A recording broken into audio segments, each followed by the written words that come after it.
chattare. Wait a second. Okay.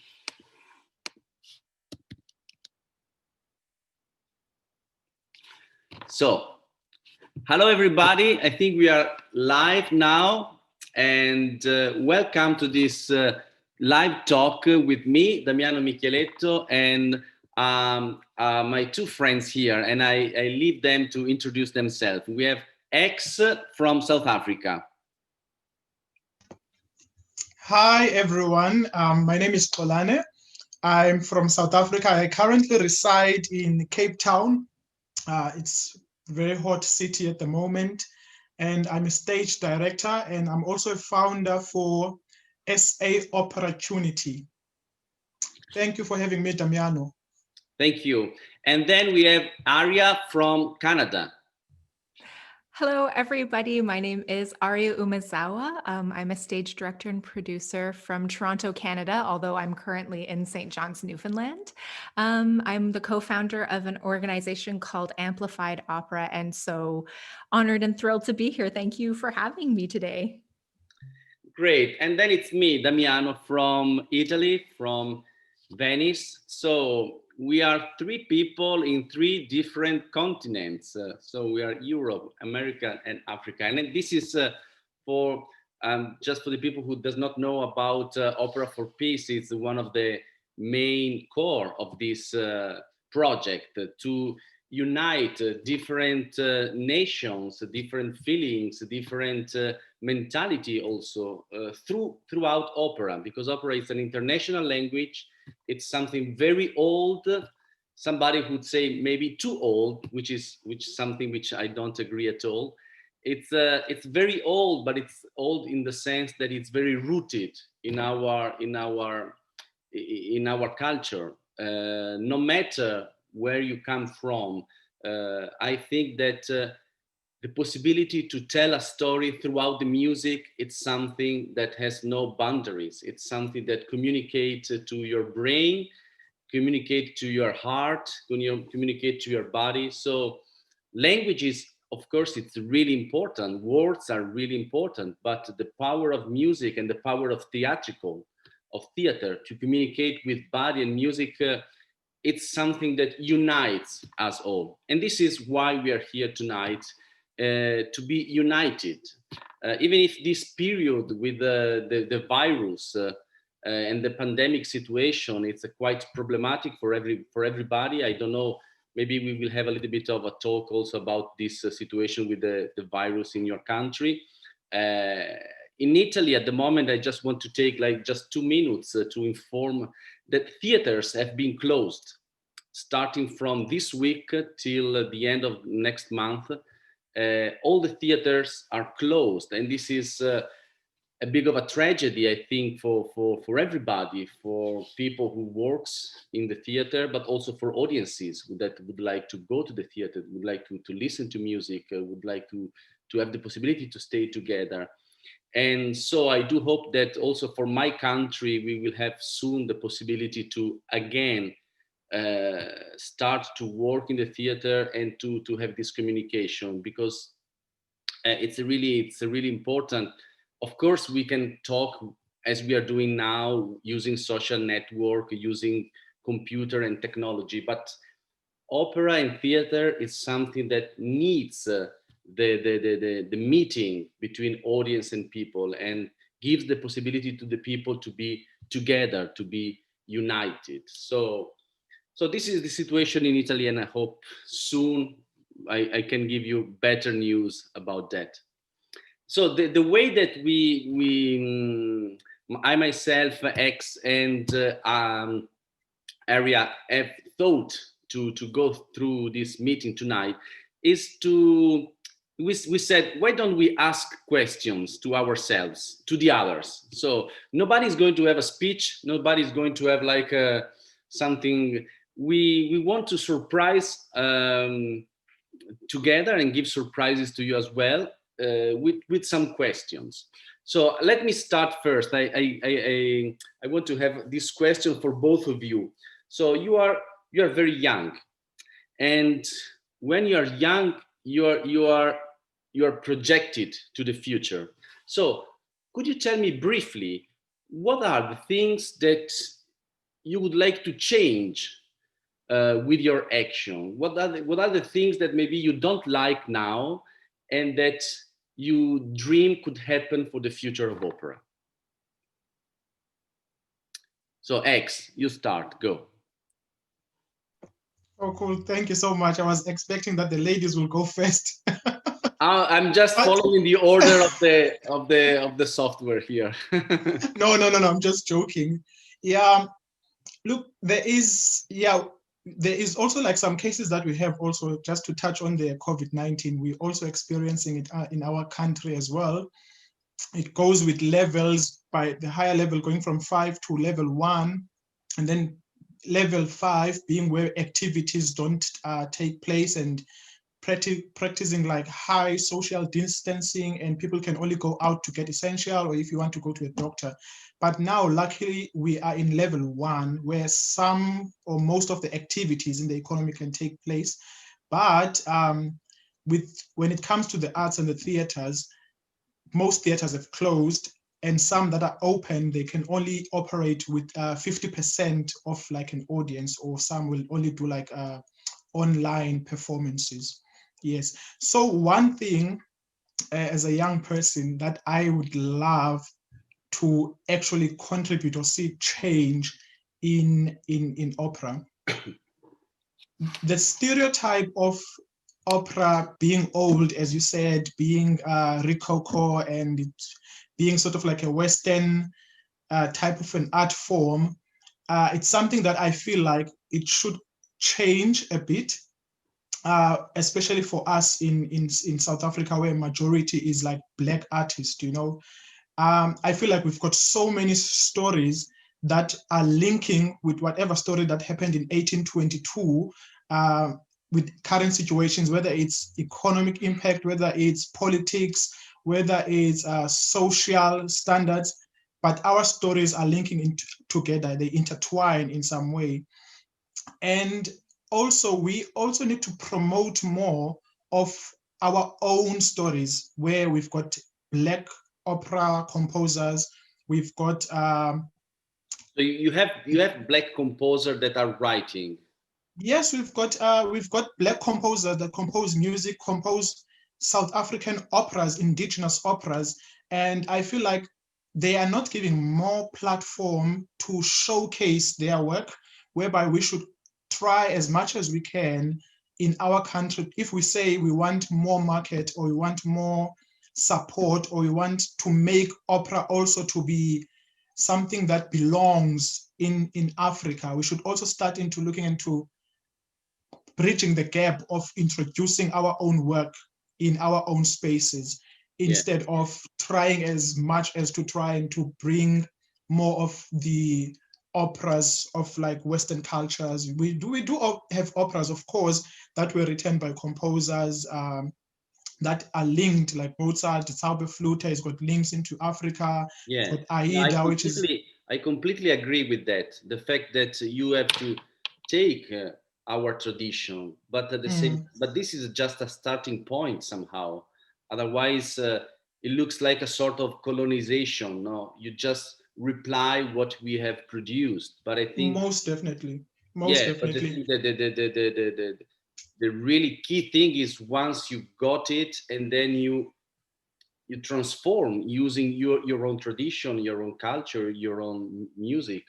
Yes, most definitely. I said we also have we've got great singers, especially I must say in Africa, in South Africa. We've got great instruments, indigenous instruments, which I feel if you were to look into an opera like Aida, as I made an example with that, there is so much that you can also do with African instruments that you can incorporate.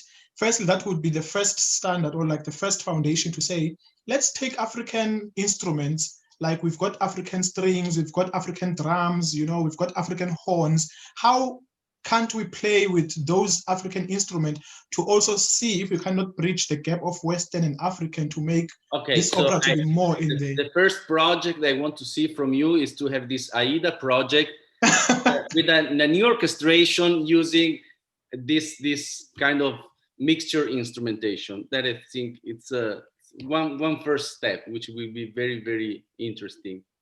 Mm. And for you, Arya? I love that we started off with just like a simple, easy, tiny question of what we'd like to see changed as opera creators at the starts or early starts of our careers. I think for myself, what I was attracted to about opera was really this idea of exploring the power and beauty of the human voice and what is possible when people raise their voices together towards an end. And I think that was something I really latched onto about opera from a very early age in Canada. But as I progressed through the industry, we've sort of dehumanized opera in a way. You know, our opera singers are these mythical superhero figures who can do extraordinary things that most people can't do. We, have these grand buildings in our cities and in our communities that seem very removed from the rest of our communities. And I think, just to be very concise with my answer, I think what I would really love to do is to bring the humanity back into the art form and to view people in a more holistic sense. I think it's exactly what Mr. X was saying there with, allowing space for the complex people who are creating our opera and who are performing our operas to bring all of that rich experience that they have and not feel limited by the burden of the legacy of opera, the tradition, the culture of opera going as it has been built and maintained over centuries. I'd really love to see the compassion and the care for people brought back into the process and into the art form. And how did you start your connection with opera, Arya? How did you start to feel that you had something to say about that, or just something that touched you?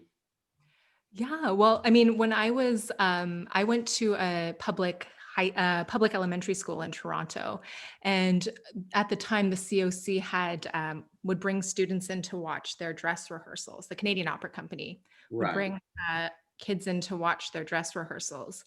And it wasn't the first opera I saw, but it was the second one, Turandot, and had nothing to do with most of what I saw that day, but um, it is when Liu died, I Hmm. remember, and she sacrificed herself to save Calaf. And I remember at 8 years old, just bursting into tears and being so moved by how, like, her generosity at at the whole situation. I was just devastated. And I remember thinking I would love to help people get in touch with their emotions like that. Like, I would like to make people feel how this piece of music made me feel. Um, and then ironically, my relationship to Turandot rather shifted dramatically as I as I aged and became aware of myself as a woman and a half Asian individual and all of these complexities in North America.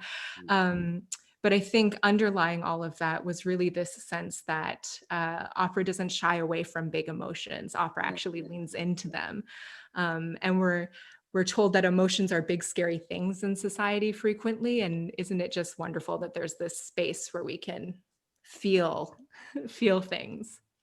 No, it's interesting what you're saying, because there is one famous sentence which says, "If you want to change the world, start from the children." So the fact that you got your inspiration as a child, it's the same. That's why I think it's really important. For example, and this is also a question that I want to ask to X. I myself, for example, I starting doing show for children, and I was really angry at the beginning because it looks to me that the other people that were doing the same shows in the same program, the attitude was a little bit like, okay, this is just for children, you know. So I have next week I have a big project. This is just a little show for children, and I felt really angry because I said, precisely because it's for children, you have to give the best. The same you do with your child. If you have a child which is fragile, which you have to protect, you want to care about him or her, you want to give him the best food, you want to no, give him the best.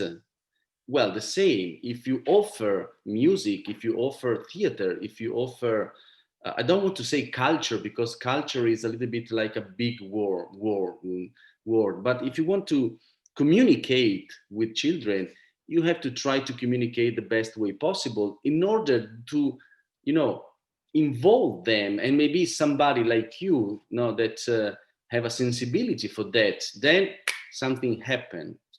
So I want to ask, I'm curious to know how a South African guy like you acts, which maybe it's something that you don't expect. No, how did you discover opera, and how did you start?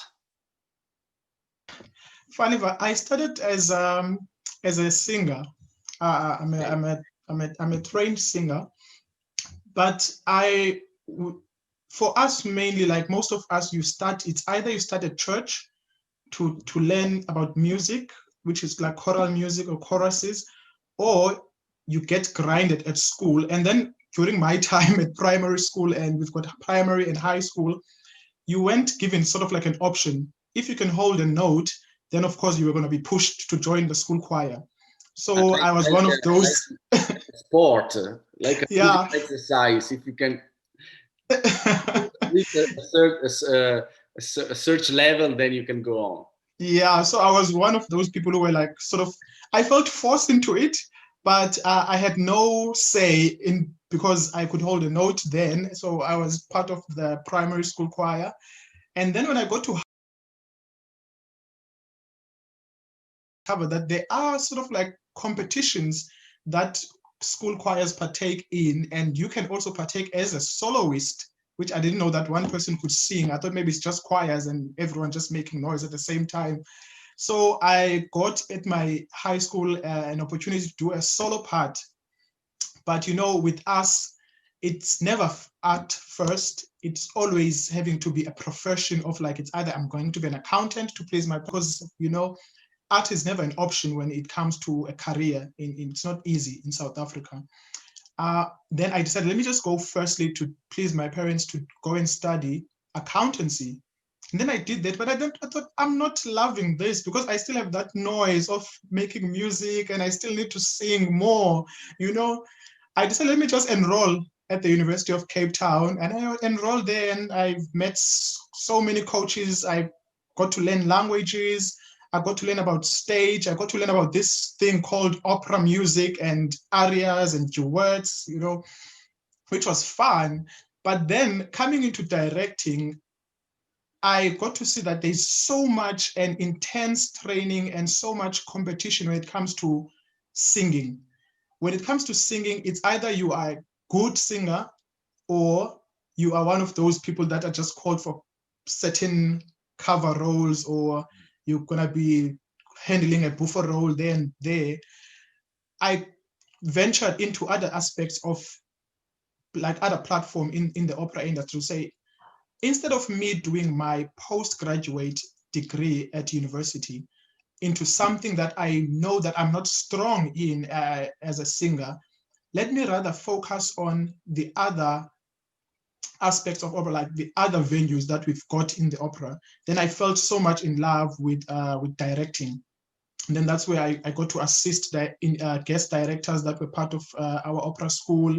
I got to assist directors that were from the external companies that we have, the Cape Town Opera House. And I decided from there, I'm going to take training in Germany. I went to Germany. I did internships in Germany as a stage director assistant. And then I got lucky to go to Switzerland also to do stage directing. And then I started my own foundation from there to say, okay, fine, this is something that I love, this is something that I want to do, this is something I feel like I would contribute into making a change when it comes to developing opera in my own country. So let me put another question to you both, Arya. What is at the moment actually better? What is the next step that you would like to take into your career, into your work? That's a great question. Right now, I'm putting a lot of energy into my organization, Amplified Opera. Our mandate is to place artists at the center of public discourse and inspire audiences to engage in diverse and challenging cultural experiences. Amplified opera. Amplified Opera, yeah. And my hope is that through Amplified Opera, we can create a space where people are eager to engage in challenging discourse, difficult subjects, interesting subjects, learn something new, kind of like what we're doing here. And we use opera as a framing for that. So, for example, last year we had our inaugural Amplified Opera series where we invited artists from the States and Canada to come and produce lecture recitals. And then we facilitated a talk back panel with the audience afterwards and collected their stories and things that they wanted to amplify as well. So I think as I move forward in my career, I'm definitely a stage director, but I see myself as kind of doing many things, but always moving towards this idea of empowering audiences and artists to speak authentically and to each other and to encourage deep and slow listening in our communities. I think in these, for you, it's very important that the aspect of emotions and humanity, it's two words that I feel it's really inspiring you, no? Absolutely. And I think, in Canada and globally, I think it's safe to say that humanity is facing a number of complicated challenges. COVID is a really obvious example right now. And I think finding solutions to those problems is going to require a great deal of collaboration and creativity.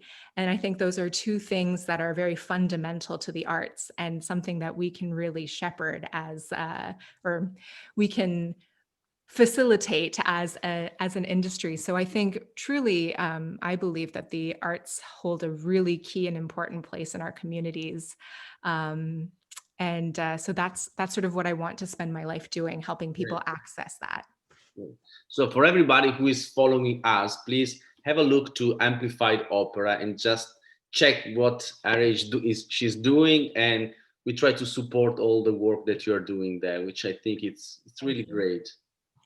And what about South Africa there? You know what, I feel like me and Arya, we sort of cut from we've got this say from the same bag of flour, I've also started a foundation, sort of like an organization called SA Opportunity, which is to offer opportunities, opera opportunities to developing, So it's opera opportunities, opportunity South Africa.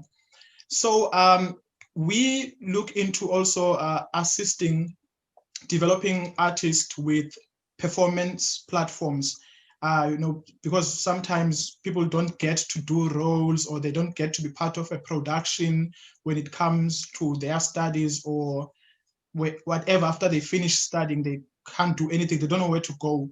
So you want to be sort of like that gateway to offer them sort of a platform to say, there is this house that I can go to in order to be getting an opportunity to perform a role, which I can use for my portfolio if I need to audition or to go to some other place.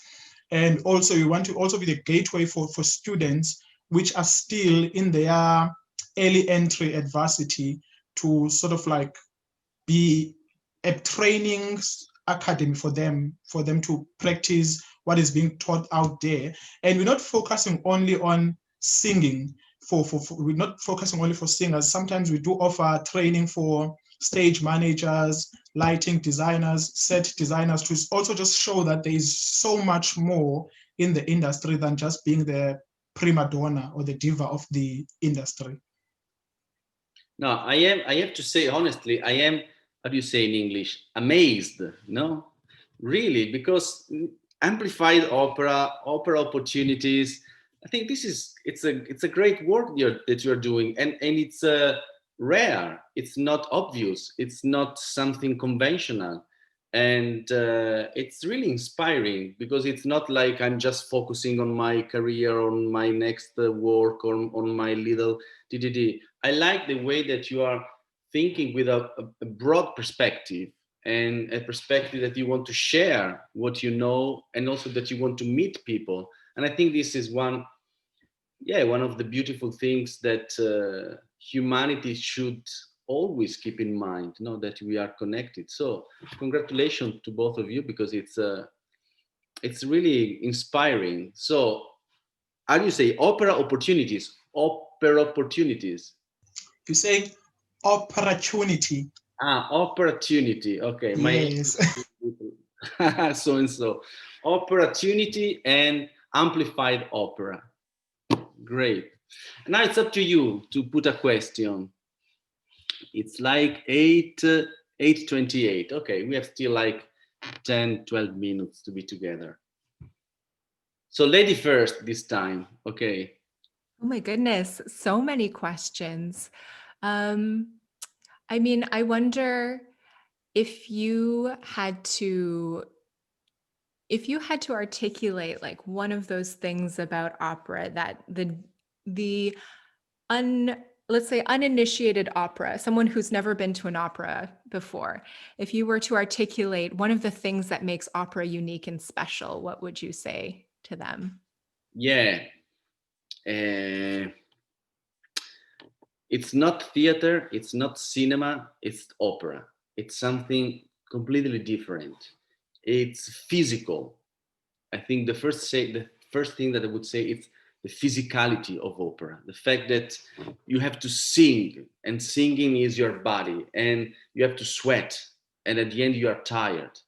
And you have like a group maybe of 60, 70 people or so on stage, which you don't have any time in a play, like to have a chorus of 60 people. Brings you back to the ancient theater of Greece, where you have this physicality and the people there. So it's something connected with the beginning of our communication, and it's still there. 2020, you have like 60 people, no amplification, no electricity, you just have the body. So everything, also the most intellectual things are told throughout the body of people playing instruments with the fingers, with the breath, and the body of the people. So, and this is how emotions becomes alive, throughout the physicality of the people. So I would say come and experience something which is not, in a world that is completely technological. Opera is not technological. Opera is, as there's no media, it's just there. So I would say just come and experience how powerful could be something alive, something physical, something honest and true, because there's no amplification, there's nothing in the middle, and you will feel yourself connected with your humanity. You will feel connected with something that belongs to the human being. And so this is, and that's, as a director, my suggestion is always try to make powerful the presence of a singer. Try to make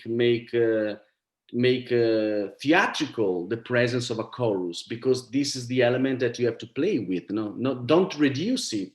Just try to push it, to spread, to give voice on that. And then I think also somebody like me, because at the beginning I didn't know anything about opera. Somebody who does not anything about opera could find something that is linked with his humanity. And then like, how would you sort of like, now you're going to be putting up an opera, how do you categorize the importance of the components of putting up an opera? Would you say your creativity comes first? The language, understanding the language that the opera is written in, is that's more important than your creativity? Or because some of us would like to go, maybe let's say I'm in South Africa and I know that I'm fluent in English. My German is not that good. My Italian is not that good. I've got only basic French. And I want to go and work for a French opera company. And I have to direct a French opera, but I do understand the storyline, but I'm not so good with the language. Is there chances that those are some stuff that are limiting us when it comes to getting work in a different language? Okay, so these are like just two questions. One is about language, and the other is about, let's say, to summarize, what comes first. Uh, what comes first, I think, is the audience. That maybe could sound very strange, but it's the audience. Because if you go to perform, you have worked 1 month, you have prepared your design, your costume, everything is there. Then you open the curtain and nobody is sitting there. You don't do anything. You just stop. You say, what I'm doing, there's nobody there. There's no sense, isn't it? No singer would say, why should I sing? There's nobody there. So everything that you're doing is for the audience. And sometimes we forget that. We forget that. We think just about ourselves, our concept, our no, or just we think about the composer, or we think about the past, or we think about, and for me, it's the audience, the key element, meaning that all the things that you are creating on your stage have to be linked with the audience. You have to create a bridge to the audience. You have to communicate, and so you don't think about creating something beautiful for yourself, or just something that can be connected with the past in the right way. You have to find something that you feel is connected with your friends of today living in 2020 and being there to enjoy a show. And so throughout the genius of the musician, the composer, and the genius of the librettist that offered you a possibility to tell a story, you have to tell this story for the people. And so that's my answer. And about languages, well, I tell you a little story. The very first opera I did, let's say not the very first one, but yeah, because the first one was a very small scale opera, but the first full scale opera I did was in Czech. Was a Czech opera called Švanda Dudak, which is Švanda, the bagpipe player. And it's a kind of a folk opera in Czech. And I didn't get any words of Czech at the beginning, and also at the end, because also Czech is a very impossible language, let's say, for me. And it was very frustrating because I couldn't have the possibility to give precise indication to the singers connected to the words. Now, what do you do in this case? You have to be humble, you have to ask, you have to communicate, and you just have to have very clear the direction, where are you going to. So if you have a little bit of trouble with the language, and I took a very extreme example of a language that I didn't get any words at all. It was not French or German or English that somehow you can understand. Czech I was really not able to read it somehow, or I studied, but it was very scholastic, no? That's important, that you know the direction where you have to go, and step by step you build it. Of course, when you know the language, that's, for me, the ideas comes much more spontaneously, because you are you are involved, you know precisely, you know the sounds and everything. But I have to say that you can deal also with operas that you don't know the language precisely. You can deal with that, knowing that you have to work harder, and maybe the process of creation is a little bit slower because your brain is not really involved in the language. So, but it's part of the business somehow. No, you cannot speak all the languages of the world. I have a friend of mine, a director who speaks 8 languages, really like tan tan tan tan like this, and I'm like, oh my god, how can you do that? And but it's not always that if you speak 8 languages you can have good ideas, you know. So I think to conclude this is take a time to be humble, not to pretend to know everything, and then you build together with other people the travel, and then you find also your answer.